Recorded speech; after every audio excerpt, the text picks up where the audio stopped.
ایاز صاحب، سب سے پہلے تو مافیاز پر آ جاتے ہیں۔ وزیر اعظم کہتے ہیں کہ بدعنوان عناصر سسٹم کی کمزوریوں سے فائدہ اٹھاتے ہیں۔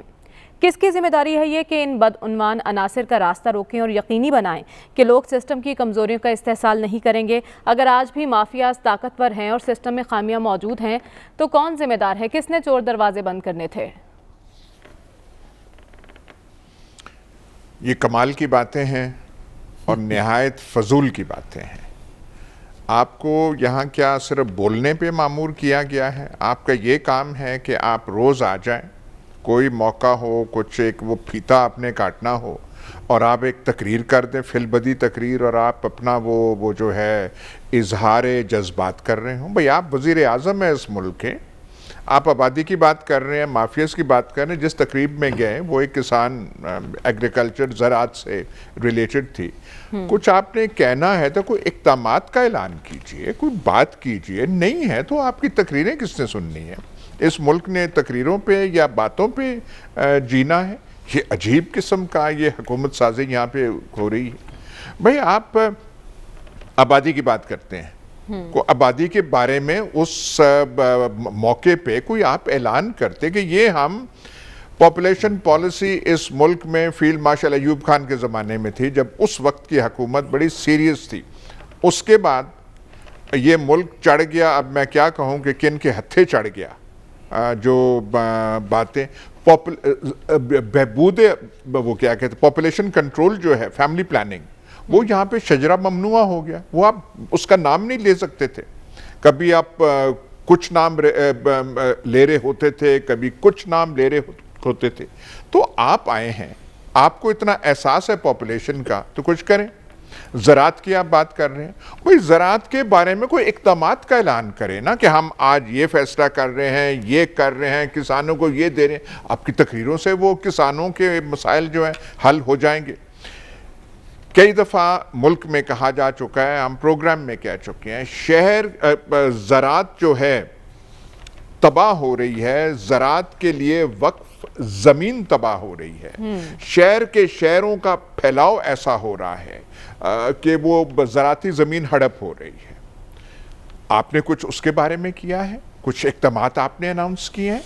آپ تو وہاں لاہور جو ہے وہاں پہ ایک بربادی، تباہی کا سما پیدا کر رہے ہیں۔ وہ جو ہے Ravi urban development Ravi river front authority, river front بھائی ایک شہر جو لاہور ہے وہ چھوٹا شہر ہے۔ آپ کو کرنا یہ چاہیے کہ آپ کو اس کے ارد گرد جو جگہیں ہیں ڈکلیئر کرنا چاہیے کہ یہ کمرشلائز نہیں ہوں گی، یہ زراعت کے لیے مختص ہیں۔ یہاں پہ سبزیاں اور پھل اگیں گے، ان کے لیے فارمرز کو یہ سہولیات دی جائیں گی، یہاں سے وہ بھٹے شٹے ہٹائے جائیں گے۔ آپ اور کر رہے ہیں، آپ پتہ نہیں ایک وہ 45-46 کلومیٹر لمبا ایک نیا شہر آپ آباد کر رہے ہیں، اور نام آپ دے رہے ہیں ڈیولپمنٹ ہو رہی ہے، اس میں یہ ہوگا، اس میں یہ ہوگا۔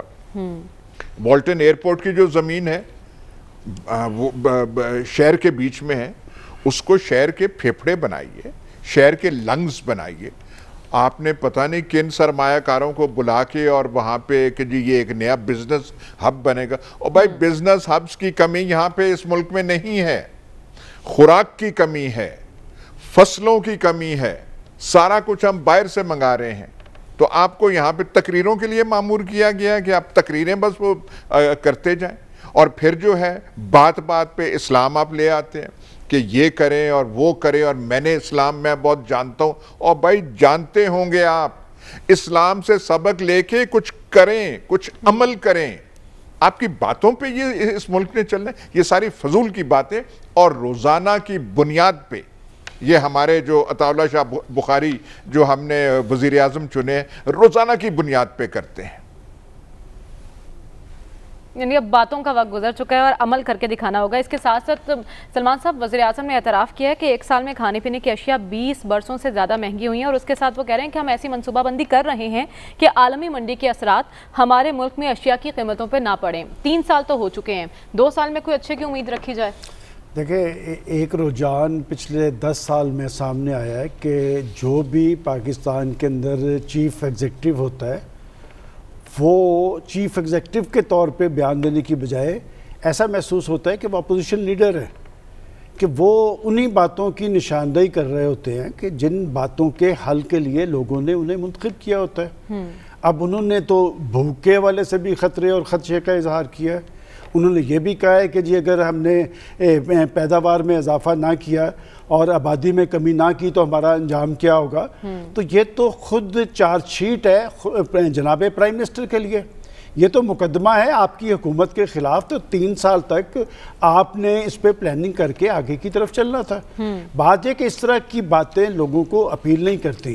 اور جہاں تک انہوں نے کہا کہ 20 سال کے اندر 20 سال کی نسبت قیمتوں میں اضافہ ہوا ہے، میرا خیال یہ بات غلط ہے، بہت زیادہ قیمتوں میں اضافہ ہوا ہے۔ اور یہ جو بات کی گئی کہ جی پیداوار میں کمی، بھئی آپ کی گندم کی تو بمپر کراپ آئی ہے، آپ نے تو اس کا جشن بنایا تھا، اور پھر وہ بمپر کراپ جو آئی ہے وہ گئی کہاں پر ہے؟ میں نے یاد ہوگا آپ کو یہاں پر اعداد و شمار جو خوراک ڈپارٹمنٹ نے دیے تھے کہ پختونخوا کی گندم تو آگے کی طرف چلی گئی، اور پھر پنجاب کی ذمہ داری ہے کہ پنجاب نے پختونخوا کو بھی دینی ہے، اس سے آگے کی طرف بھی جانی ہے۔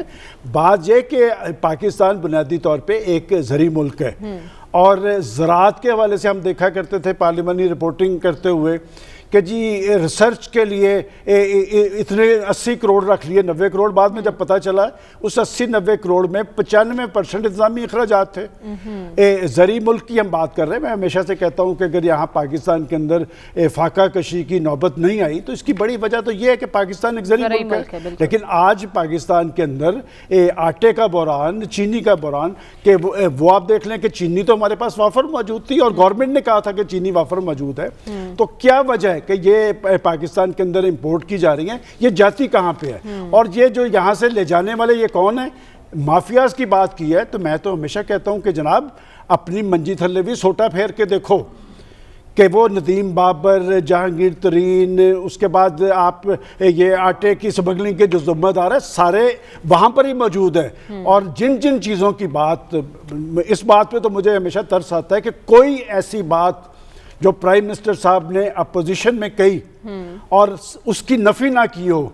دیکھیں اگر وہ یہ کہتے تھے کہ جی جب بجلی اور پیٹرولیم کی قیمتوں میں اضافہ ہوتا ہے تو حکومتیں چور ہوتی ہیں، پھر انہوں نے مافیاز جن پہ لگام ڈالنی تھی، میں یہ پوچھنا چاہتا ہوں کہ کیا قوم اور ملک کا وقت ضائع کیا ہے؟ وہ جو چینی پہ کمیشن بنا تھا کہاں کی اس کی سفارشات؟ ابھی تک یہ ہمارے ایک پریس ریلیز آتی ہے کہ 85 روپے کتنے پیسے چینی کی روز آتی ہے، اور عملاً جا کے پاکستان کے عوام چینی نہیں خریدتے؟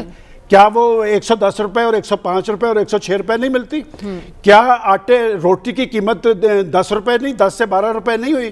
کسی نے آج تک پوچھا ہے؟ اور پروفیسر صاحب درست کہا کرتے ہیں یہ سارے ایشوز جو ہیں یہ گورننس کے ایشو ہیں، اور یہ فیڈرل گورنمنٹ سے متعلقہ نہیں، یہ صوبائی حکومتوں سے متعلقہ ہے۔ آپ کے پاس تو وہ سسٹم ہی موجود نہیں ہے جس پہ آپ نے مہنگائی پہ کنٹرول کرنا ہے۔ آپ نے بے روزگاری کی بات کی تھی، وہ 1 کروڑ نوکریاں، 25 سے 30 لاکھ لوگ بے روزگار ہو گئے، لہٰذا تقاریر کا، اس کا مطلب ان کے پاس تقاریر کا وقت ہے، جو اقدامات ہیں وہ کب ہوں گے اور اقدامات کس نے کرنے ہیں۔ بات یہ کہ پاکستان کے لوگوں، پاکستان کے عوام کے سامنے ایک نیا تجربہ تھا، لوگوں کی بہت زیادہ امیدیں اور توقعات تھی، اور جس سے امیدیں اور توقعات ہوتی ہیں ان سے مایوسی بھی زیادہ ہوتی ہے۔ تقاریر لوگوں نے کھانی نہیں ہے، کھانے کے لیے انہیں روٹی چاہیے، اور بچوں کو پالنے کے لیے انہیں روزگار چاہیے۔ اگر آپ روٹی اور روزگار نہیں دے سکیں گے تو پھر اس ساری صورتحال کے انجام کے ذمہ دار آپ خود ہوں گے، جواب دہ آپ ہیں۔